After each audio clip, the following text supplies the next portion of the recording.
এইটা আবার কেমন কন্টেন্ট? এইটাই লাভ কন্টেন্ট। এইটার কন্টেন্ট মানে কি কোনো ইনকাম টিনকাম হয়? এইটার কন্টেন্ট বানায়া আমার 1 মাসের ইনকাম 30 লাখ টাকা। ভাই কোনো মতে কি আমার এই কন্টেন্ট বানানো শেখানো যায় না?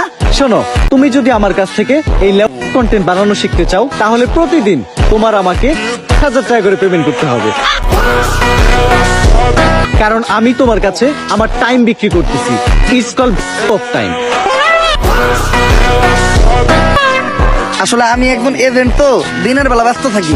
কোনো মতে কি আমার কাছে ঈদের সময়টা বিক্রি করা যায় না? হ্যাঁ অবশ্যই, কিন্তু রাত্রের চার্জটা একটু বেশি, 1000 টাকা। দিনের চার্জ এত কম, ঈদের চার্জ এত বেশি কে?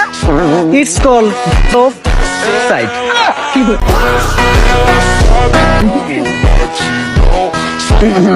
আচ্ছা আমি যদি কখনো নেই তাহলে টাইম নেই।